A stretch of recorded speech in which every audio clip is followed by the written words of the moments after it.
Every time our athletes walk into this weight room, they're going to be pushed to the max. Let's go! Let's go! The barbell hasn't changed in over 100 years. I can take a 25-pound plate, and we'll go out on the turf, and I'll have you hating life. We talk about straining your gut, pushing past that comfort level. I want a lot of energy. What better breeding ground is there for being a success in life than the weight room?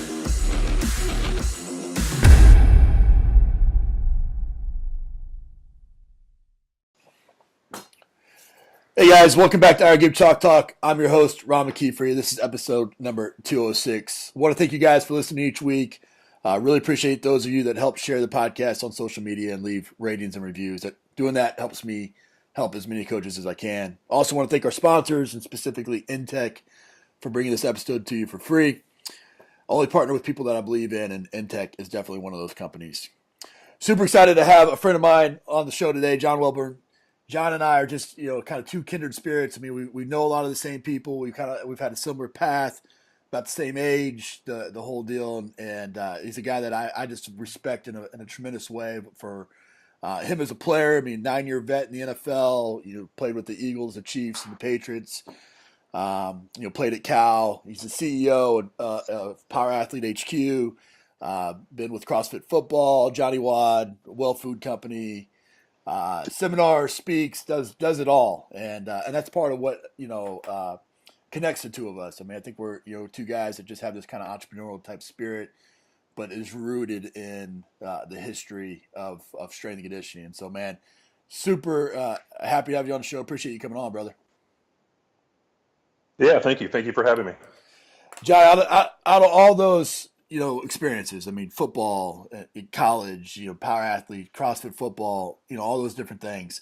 Which one of those best defines you as a person, the person that you are now?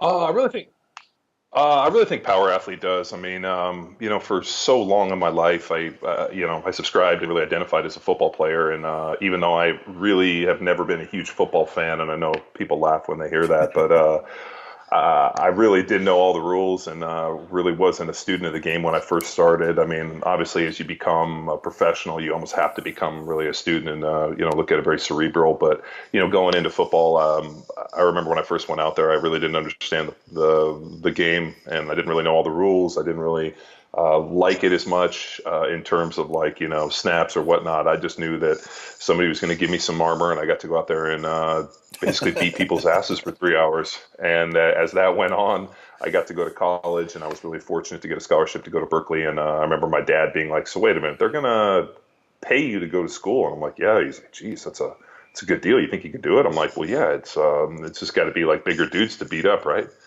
And, I got to go to Berkeley. Like I said, I graduated in 4 years and did my master's in my 5th year, and then got drafted to the Philadelphia Eagles in the 4th round. And I remember going out there and, all of a sudden you go to the NFL and these guys are so meticulous in terms of their knowledge. And I remember people asking me questions about, offenses and all this. And I'm like, you know what, man, I don't really know as much as these other guys. I just know that as long as I beat the dude in front of me more times than he beats me, I'm going to stay here. And I was the starter by the first game of my rookie year with that mentality.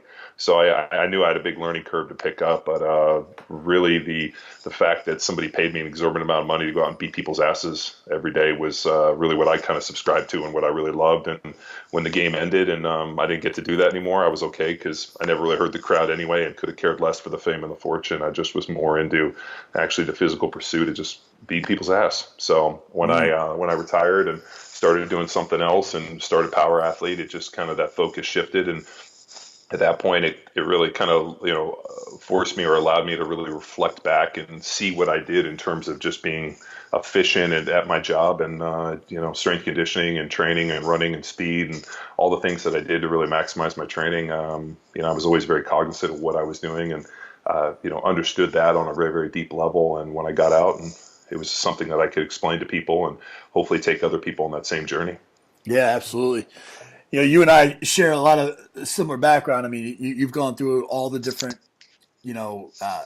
philosophies and programs. And one of the things that you and I identify the most with is your constant pursuit of kind of figuring out the different methods and what works and taking a piece from here and a piece from there and mashing it together. You've had a chance to work with a lot of different athletes. You've had a chance to work with a lot of coaches through your program. What's maybe the biggest mistake you've made in coaching per se?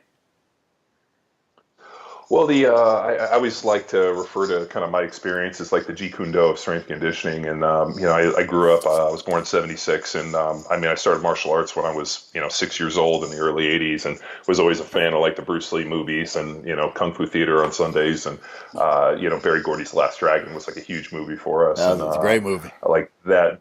Oh, it's still my favorite to this day. And that training piece. And I remember when I was about 10 or 12 years old, I stopped training at this in Shotokan. I got into kickboxing, and after like about 2 weeks of kickboxing, I thought kicking was stupid. I just wanted to box, and that really kind of pushed me in that direction. And I think that's where a lot of my skill set came from for playing football. But like you said, I've had this like really interesting, diverse opportunity to have trained with some of the best coaches in the world. I mean, I as a young 14-year-old kid, I was training in this guy named George Zangis' garage, and George was the U.S. powerlifting coach, and Marathon Nutrition invented the super suits and the wraps, and we trained in his 3-car garage until I went to high school, and then I went to Berkeley and had some great strength coaches, and then got into a full Olympic lifting program with Todd Rice, which was super impactful because it was 180 degrees different from what I had done in high school and leading up, and then transitioned and went and trained with Mike Wolf and Tom Canavy at the Eagles, and then worked with Raphael and the guys at Rafael Ruiz, and then also the guys out at Verstegen out at Athletes Performance. And so along the way, I worked with like such different people that were really important. And I'll tell you, I think the biggest mistake that I saw that I made, and also I think a lot of strength coaches made, is that they get stuck in kind of one rut, like this is who I am, this is all I do, and they don't necessarily continue to learn and expand. And that was something I really appreciated about Raphael and some of the guys I worked with a little bit later, in that they weren't just steeped in one thing. It just wasn't snatch, clean, and jerk. It just wasn't this. I mean, they had I almost looked at those guys as like master craftsmen. They had every tool available to be able to craft anybody into anything. And I think for a lot of strength coaches, they just have one tool. With the CrossFit, it's just the hammer. When you walk into a CrossFit gym and you work with CrossFit people, their tool is a fucking hammer, and they use it, and they drill and they grind and they literally pound people, like heat the metal, pound it, and they're like blacksmiths that are doing nothing but just making horseshoes.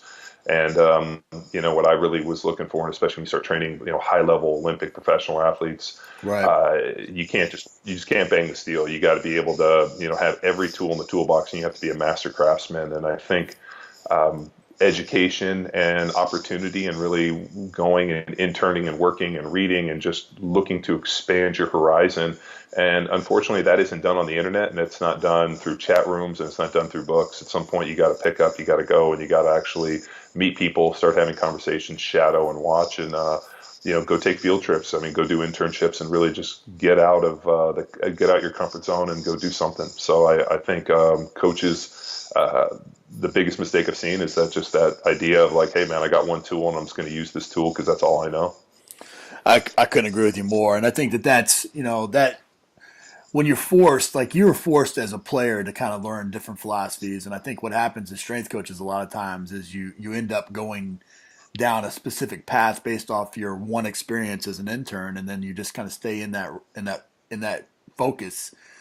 And I was very fortunate. I went from training with Istvan Javorek, Olympic lifting, to Marcus Hanovich, that was pure high intensity, and that complete shift was paramount in my development as a strength coach. Just because it showed me that both worked. I mean, we won games in both ways, and now what could I pull from each to be successful? And you've done that, and that's one of the things that's been just really cool about you, is that you're not, you weren't your traditionally trained strength coach. I mean, you didn't go. What was your degree in college? I was a rhetoric major, English philosophy. Yeah, so I mean, you got this kind of different kind of path, but I mean, you and I have talked shop, and you're a freaking legit dude that way. Your quest for knowledge is really what's admirable, and part of that quest took you down the CrossFit route. And I think a lot of coaches, strength coaches, they first, they don't understand CrossFit, so they shun it because of that, or there's obviously some challenges from an athletic programming standpoint so they'll shun it for that. But there's a lot of things about CrossFit that are really great. I mean, the fact that the culture. I mean, you want to have a freaking a 100-pound woman scratching your eyes out talk bad about a CrossFit gym. You want to have the ingenuity that's happening with equipment and products and things like that. I mean, there's a lot of CrossFit influence there as well. So there's tons of positives. What drew you to CrossFit? And then what did you kind of take from that in this journey, this quest for knowledge that you have? Yeah, I mean, I've always been hungry to learn. Unfortunately, when I was at Berkeley, it really wasn't feasible to do many science. Yeah. I took a bunch of nutrition science, and I was always fascinated with that, and wanted to do a little more of the science approach. But a lot of the labs and a lot of the things were just in the afternoons and just kind of undoable playing football. Right. And I ended up finding a really good degree for me, which was Rhetoric major, which is an argumentative English philosophy degree, and it allowed me to read anywhere from 25 to 40 books a semester, which was awesome because I love to read, and that was kind of gearing me up to go to law school. And I graduated early and was working on my master's in my fifth year, and I got drafted. And the idea was that I'd probably go to, play in the NFL for a year or two, come back and go to law school and, have a little bit of dough in my pockets. I didn't have to be a super poor college student again. Right. And that ended up turning into 10 years. And just because I was playing in the NFL, it's not as if learning just stops. And for me, I remember when I was in college, I read a book called The Book of Five Rings by famous samurai Musashi. And in that book, he talked about Bushido and the ability to, focus and dedicate your life to the mastery of one task.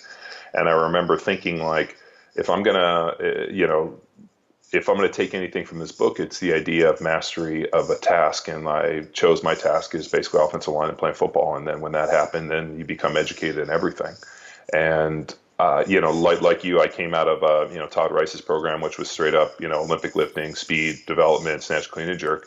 And then I go to the Philadelphia Eagles and, walk into a, Penn State inspired high intensity HIIT program with machines. Right. And, those 180 degrees. But what was cool is that, Tom Canavia and Mike Wolf were smart enough to look and say, hey, you know what, here's a dude that bangs free weights. So we're going to, allow this, young 23-year-old kid who thinks he knows some stuff to be able to, add some things to his program because here's what he had done. And they were smart enough to say, hey, you know what, we know what you did to get here. We don't want to change that. We just want some stuff. So really just seeing the flexibility and the fact that these coaches were willing to work with me a little bit and kind of, I acquiesced to them and they did a little bit to me, just showed me that, that there's enough similarities within training styles that you can kind of blend them all.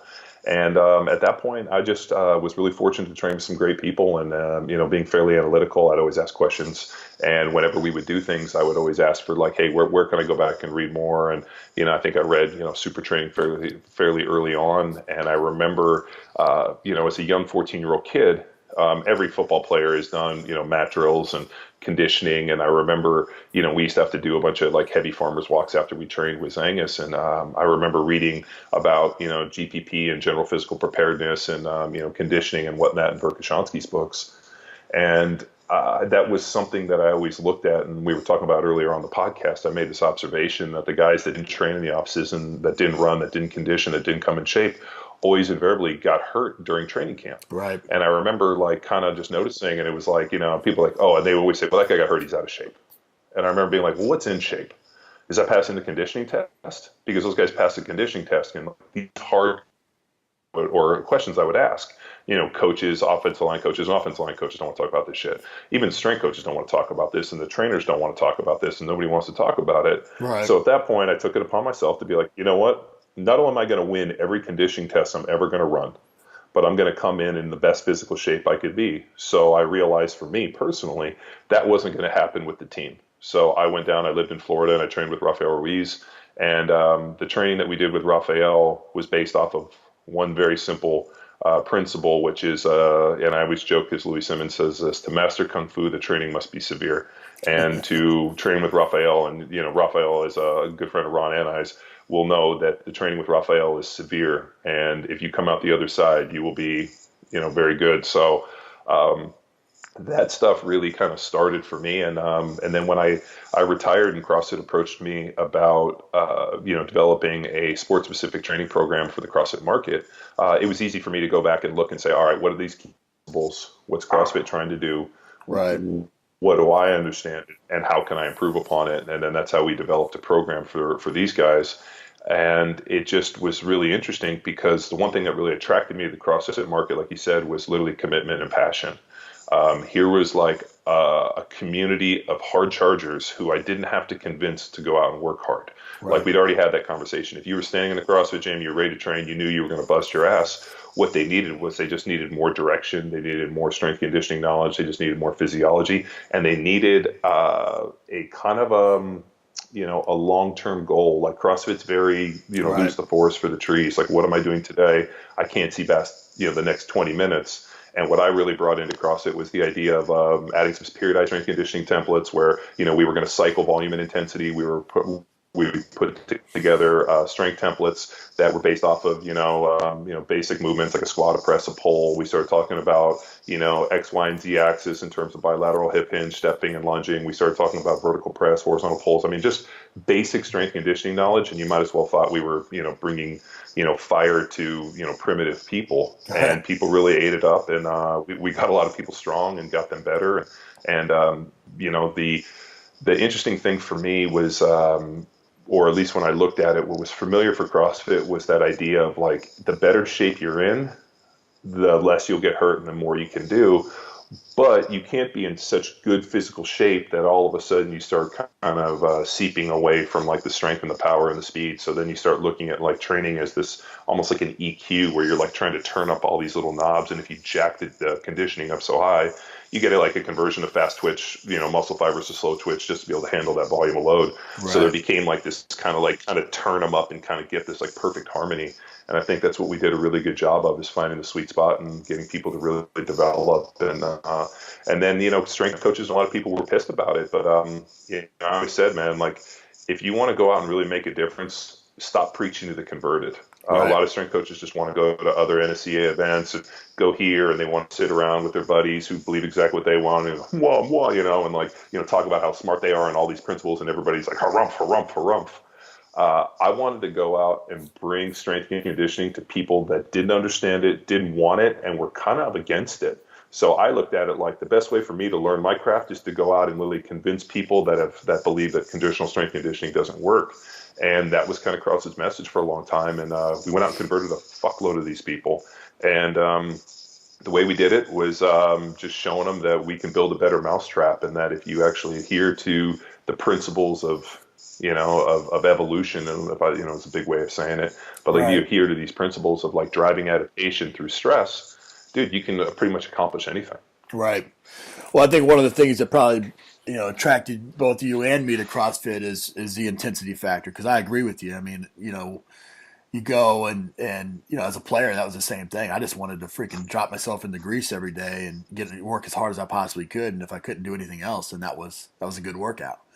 And obviously through coaching and education and all that, I've learned that there's a balance there. But I think with the onset of all this technology and just human nature and the state of the world right now, intensity is going by the wayside sometimes. And I guess my question to you is where's the freaking intensity gone? Where's it gone with our pro athletes and our elite college athletes?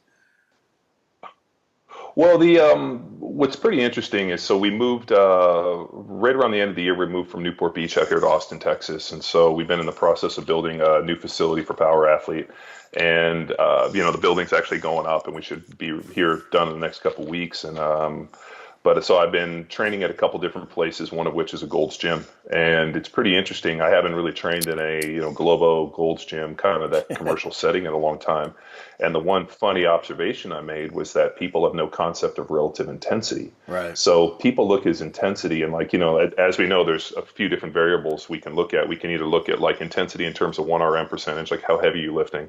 You can look at intensity in terms of like volume and say, okay, I'm going to up my volume. That's in terms of attaining intensity. Or you reduce rest period. Right. So you can either cut your rest periods down, and do more work in a shorter amount of time. You can do more reps, or you can jack up the weight. And what's pretty interesting is that in the Globo Gym, Gold's Gym environment, the only variable that people will ever do is they'll add more reps to a movement. So you'll go over there and watch a guy go over and put 95 pounds on a deadlift, and he'll try to do it for like 10, 20 reps. Maybe the next time he comes in, he tries to do it for 25 reps. Right. Like the thought of adding weight to the bar or increasing time duration, because the standard, there's like a law, like if you don't rest at least 3 to 5 minutes between a set, I think they throw you out of the gym. And get a cup of coffee and talk to the. But yeah.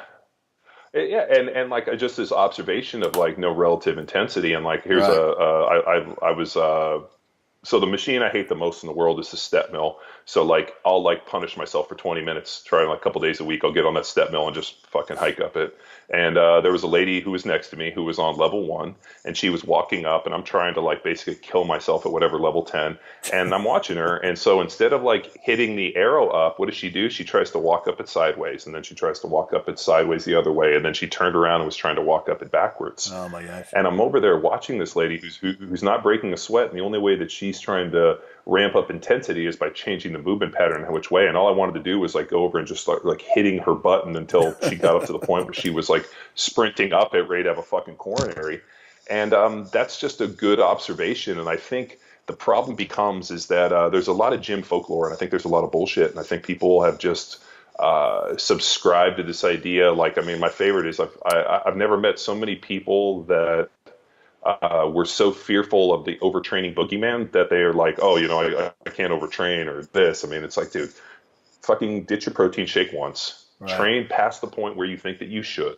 And if you get burned, then take a step back. So I think that's and I'll tell you with in terms of professional athletes, I think the problem has become that the salaries are so high now that you have strength coaches that are so terrified of hurting people that they rather almost play on this side of the line where it's like, okay, I know what I want to do. If this guy's not ready, I'm going to play on this side, because if something happens and this guy gets hurt, he gets pissed off or whatnot. I think I think that's just kind of where it's gone. And I hate to say that the NFL, with a lot of the rule changes and just a lot of the way it's gone, the level of intensity that players are playing with, and just I think the level of physical skill and just a lot of these things just from the opportunity in terms of reps and practice and hitting whatever has really come down a notch, and especially in offensive and defensive line play.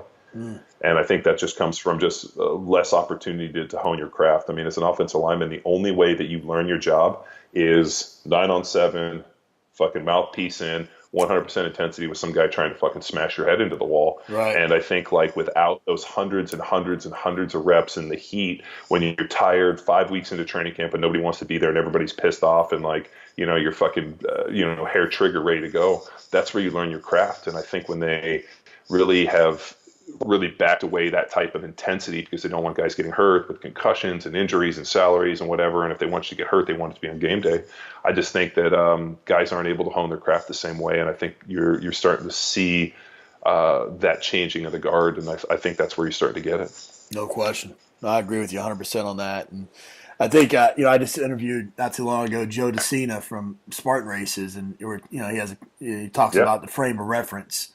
And it's like, how hard is it compared to, freaking, a guy doing a 100-mile freaking ultra marathon, how hard is that 2-hour practice? How hard, if you compare it to something, and unless you've had something to compare it to where you've gone through a 2-a-day practice, or back in our day, a freaking even 3-a-day practice, Sure. You don't really know. And so I think that's, I think you have to show your athletes. And sometimes, I talk a lot about having to throw the physiology textbook out the window sometimes and just show your athletes what they're capable of doing. Doesn't mean you do it every single day, but I think you got to show it every once in a while. I was fortunate. I played for a guy named Tom Cable, who is the offensive line coach for the Seattle Seahawks, and he was head coach for the Raiders. He was my offensive line coach when I was at Berkeley. And anybody that knows Tom knows that he's a crazy person.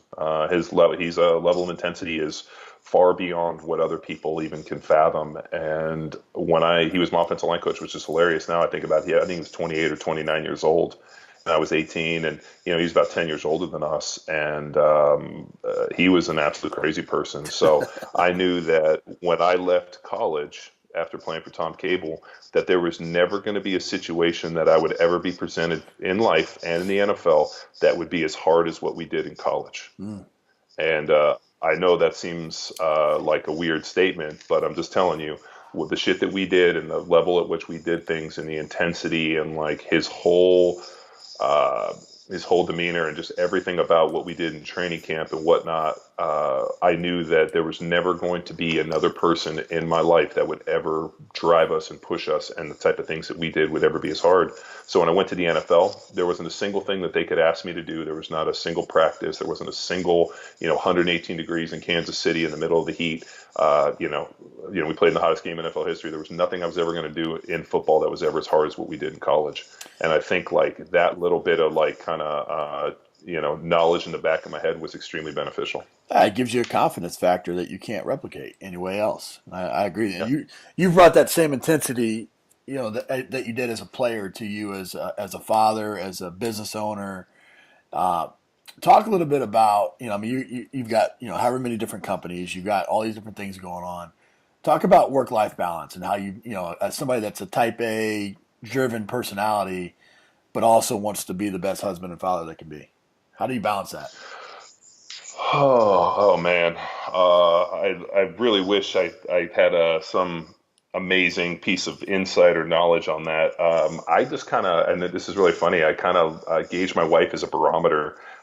If my wife seems pretty good, like I feel like I'm on a good track. Like yesterday, I got up and I power washed all the concrete because they're doing a bunch of construction up there. And then I came down and I was like getting ready to do some power washing and a bunch of stuff down here. And like the power washer broke. It was like leaking oil, and so like everything's like just. All day yesterday was basically just doing yard work, and I like had to cut the grass. I mean, there's a bunch of shit to do, and I remember my wife was like, I could see she was a little pissed off about something, and I was like, so what's going on? And she's like, oh, nothing. Like, we're gonna go take the kids, and I got invited to go take the kids over to a friend's house to go swimming, and I was like, oh, okay. So I just shut everything off, went in, got dressed, and I went swimming with them and left everything, which was probably not the right thing to do in terms of like all the work I had to get there done yesterday. Right. But in terms of like my family going and taking the kids swimming and, going out and hanging out and doing those things. So I found, if you gave me the opportunity, I would work 18 hours a day, 7 days a week, whether it be on Power Athlete or, some of my other hobbies. Like I really got into like welding and fabricating and like building of like off-road trucks, just as kind of a hobby, because I always liked big aggressive diesel trucks. And so I couldn't find people to necessarily work on and do what I wanted. So I kind of got into that a little bit. And so, that kind of pursuit, especially working on, some of the vehicle things and things around the house. And there's a bunch of projects. We bought 16 acres out here in Austin. And so there's always something to do. I could have a full-time job just managing this place. So if you gave me the opportunity, I would just do nothing but work and grind all day. And, on occasion, like I have to constantly like take a step back and look at it from my wife and my kids' perspective and not be an absentee father. And, like yesterday, like shut it down, let's go swimming.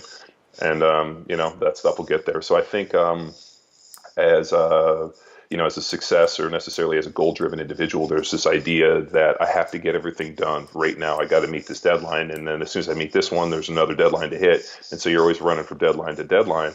And I think at some point you got to say, like, you know what, fuck it. I'm going to go and I'm just going to blow it off, and I'm going to, go out and I'm going to do what's, best for my wife or my kids or my family at that point. And so I kind of try to really balance it that way. And my wife's also really good. She's a great barometer where she's like, hey, we got to do this. And when my wife says, hey, we got to do this, I know that I've gone a little too far or I've gone in this direction. So she's really good in terms of like kind of helping me steer the boat a little bit, because I mean, I'm not kidding you. Like I always joke, like if they ever went on vacation, she even said it. She's like, if I went on vacation, what would you do? I'm like, pretty much exactly what I'm doing now. Like I would literally just have a grind. And pretty much the only reason that I don't work all the time is because she's like, hey, we got to eat dinner, we got to do this. And so she's pretty good about giving me a heads up on these things. So I just think when you're a goal-oriented individual, there's always a new goal every single day to meet.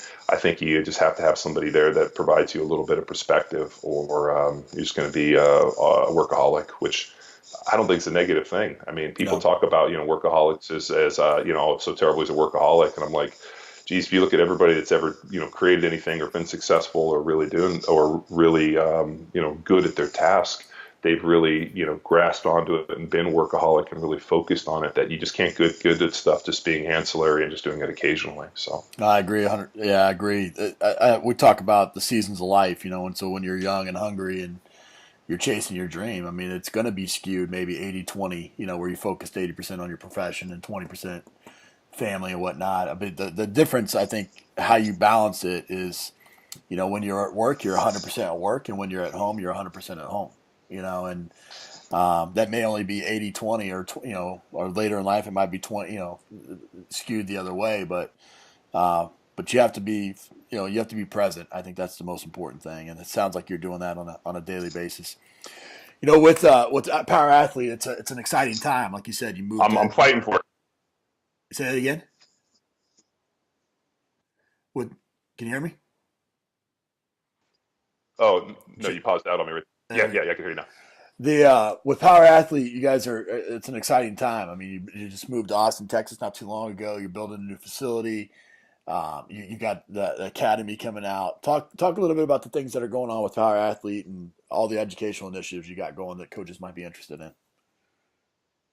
Yeah, I mean, so like I said, we moved from Newport Beach out here to Austin. I had this vision of, finding a big piece of land somewhere and being able to actually build a facility and be able to do everything on the property. And unfortunately, I couldn't do that in Newport Beach.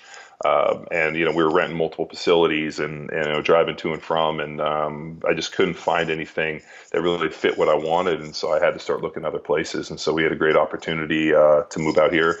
And so we've been building a new facility, and we got a office on the property, and just it's been really exciting. But really the big move was we've been really working. I mean, it's just a little bit of history on us. I mean, obviously I started teaching the CrossFit Football Seminar and a website, and that really evolved into Power Athlete.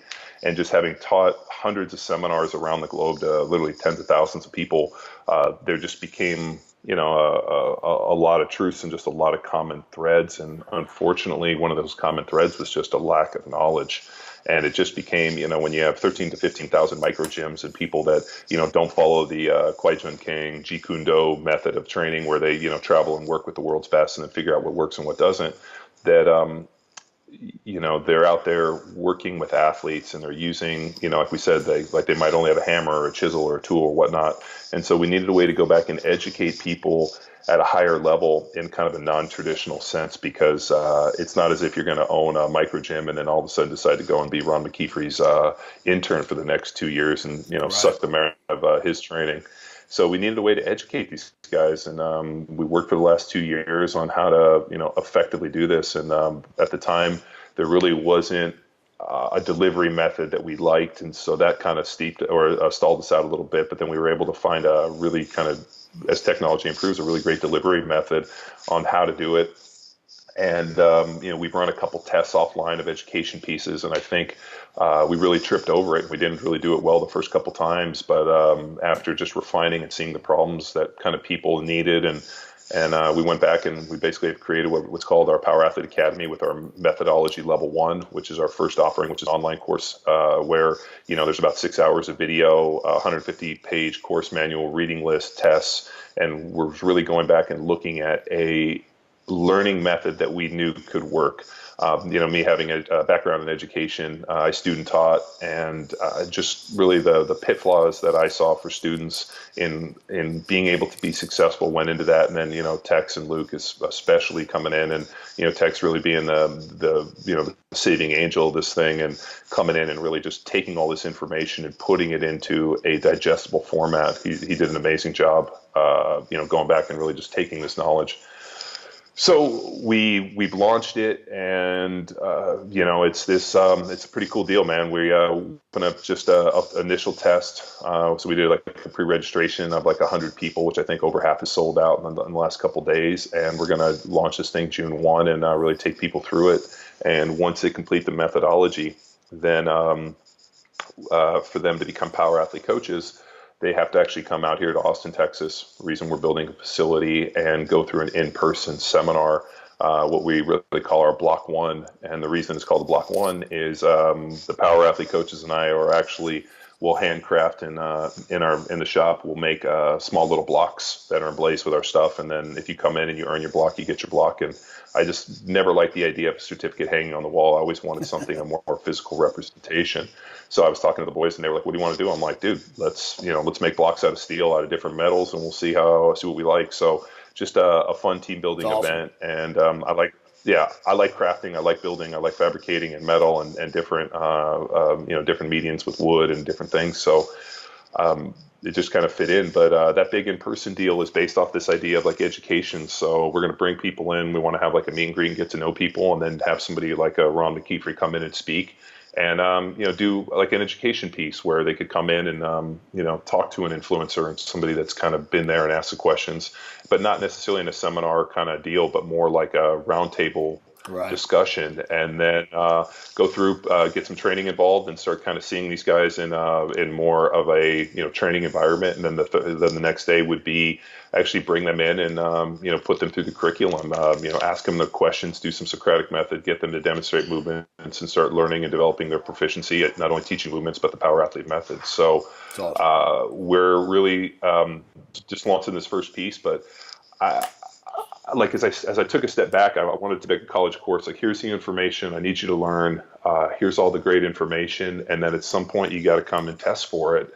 And I didn't want it to be cheesy. I didn't want it to be like kind of just a multiple choice question. I wanted you to come in and actually show me and present to me and show me that you understand this thing and on a granular level. And I think the only way you can do that is if you're using it and you're really kind of steeped in it. And while that sounds like a higher barrier to entrance, I don't want people to just check boxes. I don't want people just to hang a certificate on the wall, because it's not going to be a certificate. So they actually have to earn their block. And I think for me, I don't want, if there's a million people that did it, I don't necessarily know if that's a victory. I'd rather have a small collection of people that are intelligent, that are passionate, that are really steeped in the information and understand it on a granular level and can use it, and have, come out and, worked with us. And I think at that level of, personal experience and kind of a personal touch point, I think it works for me. And a big thing I've always worried about is,